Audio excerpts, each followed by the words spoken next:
আসসালামু আলাইকুম। আজ তৈরি করব গরুর মাংসের কালা ভুনা।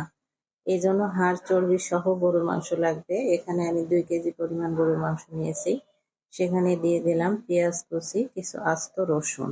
গরুর মাংসের কালা ভুনাটা অনেকে অনেকভাবে তৈরি করে। আমি আমার মতো করে তৈরি করে দেখাবো।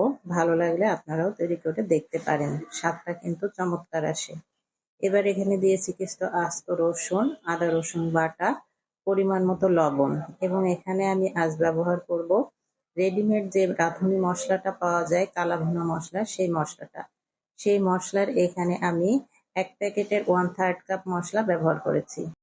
আমি একটু স্পাইস পছন্দ করি, এজন্য এখানে বাড়তি করে আরো আলাদা 2 টেবিল চামচ ঝালের গুঁড়া ব্যবহার করেছি। আপনারা ইচ্ছা করলে এখানে মরিচের গুঁড়া ব্যবহার না করলেও হয়, ওই মশলার প্যাকেটে মরিচের গুঁড়া থাকে।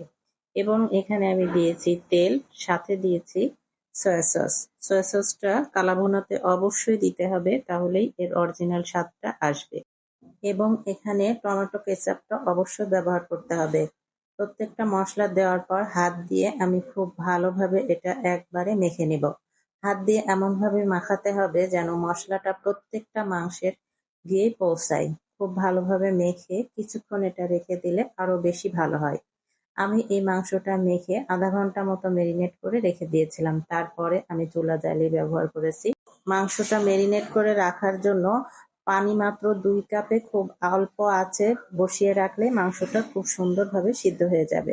দেখতেই পারছেন মাংস থেকে কি পরিমাণ পানি উঠেছে। আমি কিন্তু তেমন কোনো পানি ব্যবহার করিনি। সামান্য মাত্র 2 কাপ পানি ব্যবহারেই মাংসটা খুবই ভালোভাবে সুসিদ্ধ হয়ে গেছে।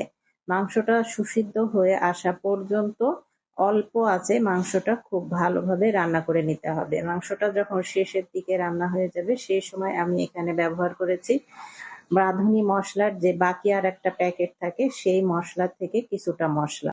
এই মশলাটা আসলে শেষের দিকে ব্যবহার করতে হবে, তাহলে মশলার ফ্লেভারটা খুব ভালো থাকে।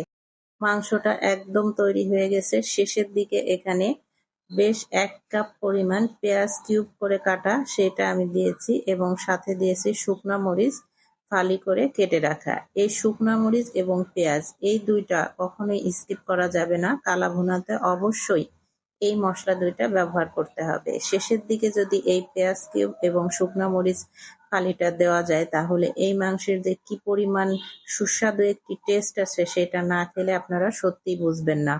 আপনারা যদি রান্না করেন অবশ্যই শেষের দিকে এইভাবেই এই পেঁয়াজ এবং শুকনা মরিচটা দিয়ে তৈরি করবেন। আশা করি নিরাশ হবেন না। অসাধারণ টেস্টের কালা ভুনা তৈরি।